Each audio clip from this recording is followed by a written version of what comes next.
Si vous mangez des sardines en pensant automatiquement faire quelque chose d'excellent pour votre santé, j'aimerais vous arrêter tout de suite avec une vérité importante.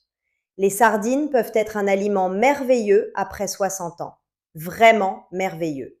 Elles sont riches en protéines, en bons gras, en calcium, en vitamine D, et elles font partie des poissons les plus intéressants quand on cherche quelque chose de simple, abordable, nourrissant et naturellement pauvre en mercure.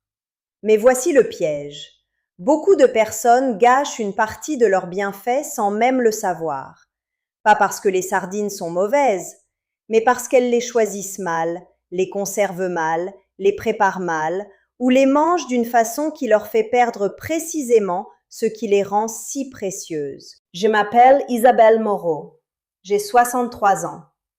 Et aujourd'hui, j'aimerais vous parler de ces petites erreurs ordinaires que tant de gens font avec les sardines. Des erreurs qui paraissent minimes, presque sans importance, mais qui peuvent changer le goût, la qualité, la sécurité et même la valeur nutritionnelle de ce que vous mettez dans votre assiette. Et comme toujours, je ne suis pas ici pour vous faire peur. Je suis ici pour vous aider à manger avec plus d'intelligence, plus de plaisir et plus de respect pour votre corps. Parce qu'après 60 ans, chaque repas compte un peu plus. On ne mange plus seulement pour se remplir.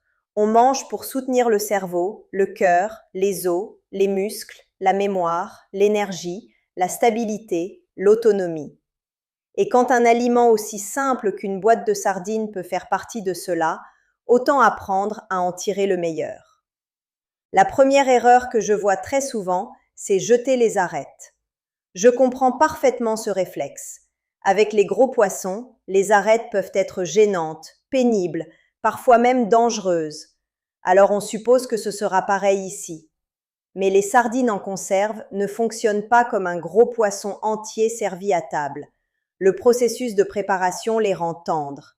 Les petites arêtes deviennent souples, presque invisibles, et beaucoup de gens ne les sentent même pas. Et pourtant, c'est précisément là que se cache une grande partie de leur intérêt. Ces petites arêtes apportent du calcium, ce qui devient particulièrement précieux avec l'âge, surtout quand on pense à la solidité des os, aux dents, à la force musculaire et à tout ce qui nous aide à rester stable plus longtemps. Beaucoup de femmes après la ménopause ont tout intérêt à soutenir davantage leur capital osseux. Alors retirer les arêtes, ce n'est pas seulement nettoyer le poisson, c'est parfois enlever une partie de ce qu'il a de plus utile. Si vous les tolérez, gardez-les. Considérez-les comme un bonus discret, pas comme un défaut. La deuxième erreur se produit souvent au moment de l'achat. Beaucoup de personnes choisissent les sardines à l'eau parce qu'elles pensent faire le choix le plus léger, donc automatiquement le plus sain. Mais la santé ne se résume pas à choisir ce qui paraît le plus mince sur l'étiquette. Les sardines emballées dans une bonne huile, surtout une huile d'olive correcte, ont souvent plus de goût, une texture plus agréable et peuvent mieux préserver ce qui fait leur richesse naturelle. Je ne vous dis pas qu'il faut bannir à tout prix les sardines à l'eau. Je vous dis simplement qu'il ne faut pas confondre plus léger avec meilleur. Après 60 ans, le corps n'a pas seulement besoin de moins de calories. Il a besoin de nutriments utiles, de vrais aliments, de gras de qualité quand ils sont présents dans un bon contexte. Les sardines sont naturellement riches en oméga 3, ces fameux gras qui soutiennent le cœur, le cerveau et le terrain inflammatoire. Alors oui, parfois, choisir une boîte dans une bonne huile fait plus de sens que d'acheter une version fade, sèche, peu engageante, que l'on finira par ne plus vouloir manger. La troisième erreur est extrêmement fréquente et elle concerne la conservation après ouverture. Une boîte fermée peut attendre longtemps. Une boîte ouverte, c'est une autre histoire. Dès que l'air entre, le temps commence à compter. Le goût change, la texture aussi. Les huiles s'altèrent progressivement. Et pourtant, beaucoup de gens laissent les restes dans la boîte métallique ouverte, au réfrigérateur, avec le couvercle à moitié rabattu, comme si cela suffisait. Ce n'est pas une bonne habitude. Une fois la boîte ouverte, mieux vaut transférer les sardines dans un récipient propre, fermé, et les garder au frais. Pas dans le métal ouvert, pas pendant une éternité. Et honnêtement, Plus elles sont consommées vite, mieux c'est. 2 ou 3 jours selon la préparation, parfois un peu plus si elles sont bien protégées, mais certainement pas une semaine oubliée au fond du réfrigérateur. La sécurité alimentaire devient plus importante avec l'âge. Le corps récupère parfois moins bien d'un aliment altéré, d'un oubli, d'une négligence banalisée. Mieux vaut être un peu plus soigneuse qu'un peu trop confiante. La 4e erreur, c'est ignorer l'état de la boîte elle-même avant même de l'ouvrir. Beaucoup de personnes pensent qu'une conserve est toujours sûre tant qu'elle n'est pas ouverte.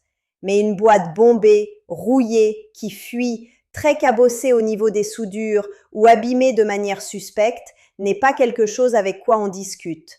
On ne se dit pas « ce n'est sûrement rien », on ne sent pas, on ne goûte pas, on jette. Je sais que certaines personnes détestent gaspiller, et je les comprends. Mais il y a des moments où l'économie coûte plus cher que la prudence. Une boîte douteuse n'en vaut pas la peine. Les sardines sont déjà l'un des aliments les plus abordables et les plus utiles que l'on puisse garder chez soi. Il ne faut pas transformer cela en risque inutile. La 5e erreur me fait toujours un peu sourire parce qu'elle est si humaine. C'est manger toujours les sardines exactement de la même façon, directement de la boîte, debout, rapidement, puis conclure que ce n'est pas si bon ou que l'on s'en lasse vite. Mais les sardines sont bien plus polyvalentes que beaucoup ne l'imaginent. Écrasées avec un peu d'avocat ou de yaourt nature, elles deviennent une tartinade excellente sur du pain grillé. Posées sur une tranche de pain avec tomates, citrons, oignons finement émincés et herbes fraîches, elles deviennent presque élégantes. Mélangées à une salade avec des haricots blancs, elles deviennent un déjeuner complet. Ajoutées à une sauce tomate en fin de cuisson, elles enrichissent un plat de pâtes. Glissées dans des œufs brouillés, elles créent un petit déjeuner salé très intéressant pour la satiété et les protéines. Autrement dit, les sardines ne sont pas seulement une conserve pratique, elles peuvent devenir un ingrédient.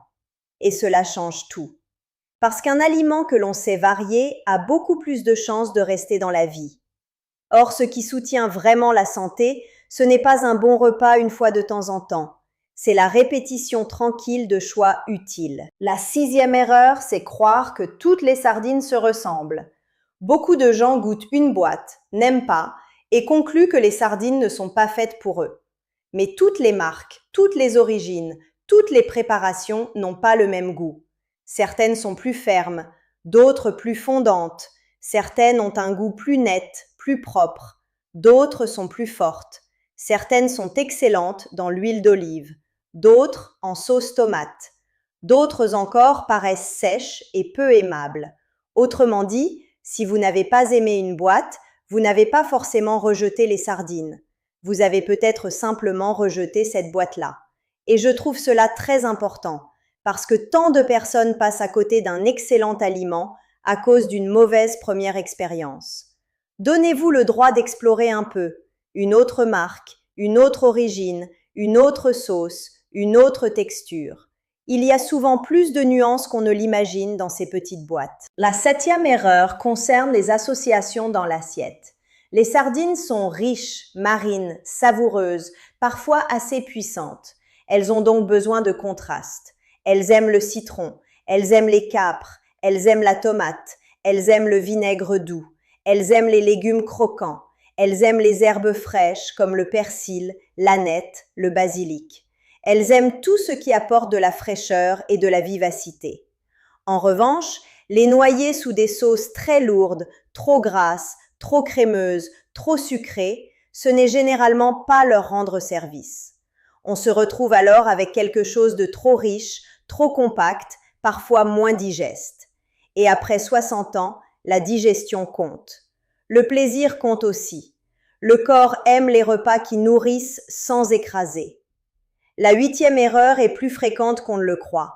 Rincer les sardines sous l'eau avant de les manger. Certaines personnes le font pour enlever le goût, le sel ou l'huile. Et pourtant, en les rinçant, on retire aussi une partie du goût qui s'est installé pendant la conservation.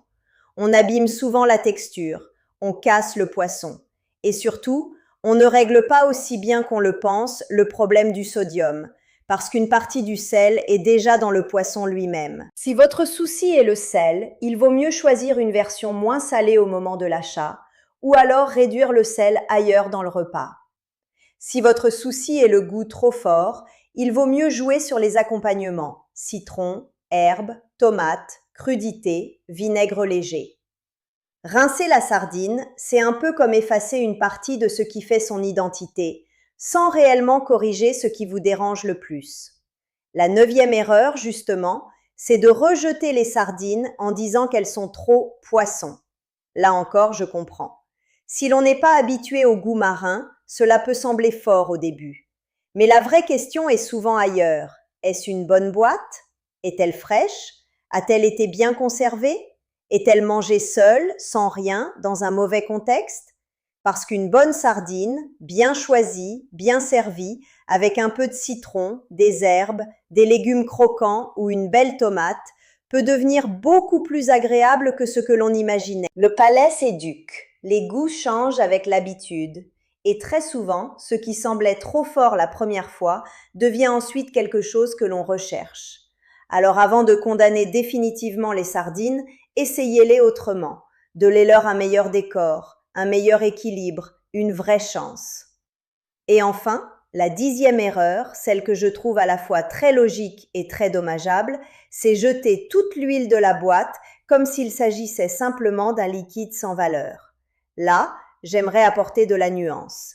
Si l'huile est de mauvaise qualité, si vous n'aimez pas son goût, ou si vous avez une raison médicale précise de limiter ce type d'apport, bien sûr, tout n'a pas besoin d'être consommé. Mais dans une bonne boîte de sardines à l'huile, ce liquide n'est pas forcément un déchet. Il porte du goût. Il peut enrichir un plat. Un peu sur une salade, sur des légumes tièdes, sur une tartine avec citron et herbes, cela peut être très intéressant. Je ne vous dis pas de le boire à la cuillère, je vous dis simplement de ne pas le jeter machinalement comme s'il ne comptait pas. En cuisine, il peut parfois prolonger intelligemment la valeur de la sardine. Je veux aussi faire ici une petite pause de responsabilité. Les sardines sont excellentes pour beaucoup de gens, mais elles ne sont pas idéales dans n'importe quel contexte et en n'importe quelle quantité. Les personnes qui doivent surveiller strictement leur sodium, par exemple, ont intérêt à lire les étiquettes de près. Certaines boîtes sont beaucoup plus salées que d'autres. Les personnes sujettes à la goutte ou à un excès d'acide urique ont aussi intérêt à en parler avec leur médecin si elles souhaitent en consommer souvent. Là encore, il ne s'agit pas de peur, il s'agit d'adaptation. C'est cela, pour moi, la vraie maturité en santé. Sortir des discours absolus. Ce n'est ni les sardines sont miraculeuses, ni les sardines sont mauvaises. C'est beaucoup plus intelligent que cela. Les sardines peuvent être un excellent choix si vous les choisissez bien, si vous les conservez bien, si vous les préparez intelligemment et si elles conviennent à votre situation.